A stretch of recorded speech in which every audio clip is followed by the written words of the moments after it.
ভগবানের কি পরিহাস, তাই না? যাকে দিয়েছে তাকে উজাড় করে ঢেলে দিয়েছে, আর যাকে দেয়নি তাকে কিছুই দেয়নি। আমাকেই দেখো না, সারাদিন পরিশ্রম করার পর বাড়িতে এসে এক মুঠ খাবার জোটে না। কোনোদিন খেয়ে থাকি, কোনোদিন না খেয়ে থাকি।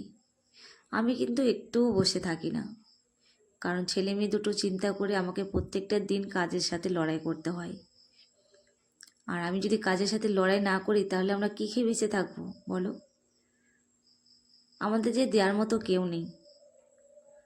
আমি কাজ করে যতটুকু টাকা নিয়ে আসি সেটা দিয়ে আমরা খেয়ে কোনো রকম বেঁচে আছি।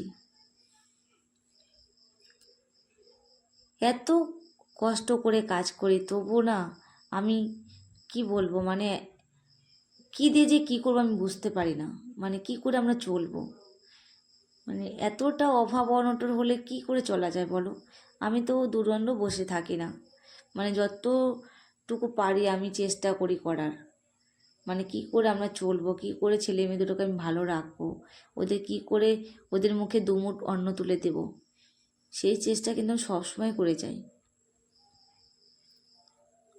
আজকে দেখো বাড়িতে এসেছি 4:15 দিকে, গিয়েছিলাম আমি 7টার দিকে কাজে, আর 4:15 দিয়ে এসেছি। এখন কিন্তু অনেক বড় দিন, 4:15 মানে বেলাটা চলে গেছে, আর সারাটা দিন আমি কাজ করে বাড়ি ফিরলাম।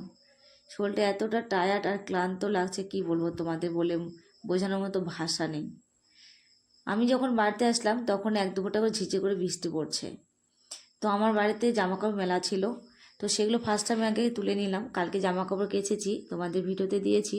সেগুলো কিছুটা শুকেছে, কিছুটা শুকায়নি। যেগুলো শুকায়নি সেগুলো আমি সকালবেলা মানে মেলে দিয়ে গিয়েছিলাম, তো বাড়িতে এসে তুলে নিলাম। ভাগ্যিস ভালো আমি বাড়িতে আসার পরে বৃষ্টিটা হয়েছে, কারণ আমি বাড়িতে না আসলে যদি বৃষ্টিটা হতো তাহলে কিন্তু জামাকাপড় ভিজে যেত, শুকনো জামাকাপড়গুলো। বাড়িতে আসার পরে বৃষ্টি হয়েছে দেখে আমি তুলতে পারলাম। তারপরে জামাকাপড় তুলে দেখো 2টো নাইটি ভিজে রেখেছিলাম, নাইটি দুটো এখন কেচে দিচ্ছি। কারণ এখন কিন্তু আর 1-2 ফোঁটা বৃষ্টি পড়ছে না, এখন মুষলধারে বৃষ্টি হচ্ছে। আর আমি বৃষ্টির মধ্যেই কিন্তু নাইটি দুটো কেচে নিচ্ছি, কারণ স্নান করব। প্রচণ্ড শরীরটা মানে ঘেমে গেছে আর গরম লাগছে, আর বেলাটাও চলে গেছে এখন স্নান করে, তাই ভাবলাম নাইটি দুটো কেচে রেখে দেবো। যখন বৃষ্টিটা একটু কমবে তখন মেলে দেবো, জলটা ঝরে যাবে, তাহলে কালকে আমি মেলে দেবো, শুকিয়ে যাবে। তো আমি স্নান দান করে তারপরে দেখো ভাবলাম যে আজকে বৃহস্পতিবার পুজো দিব আর ঘরটা মুছবো, কিন্তু শরীরটা খারাপ লাগছে, সেই জন্য আজকে আর হয়তো ঘরটা মুছতে পারবো না।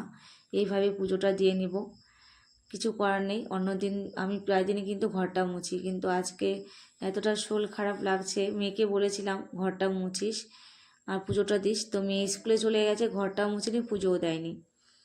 তো আমাকেই পুজোটা করতে হবে। আর মেয়ে খেয়ে কি করেছে, থালগুলো না কলে পাড়ে রেখে দিয়েছে।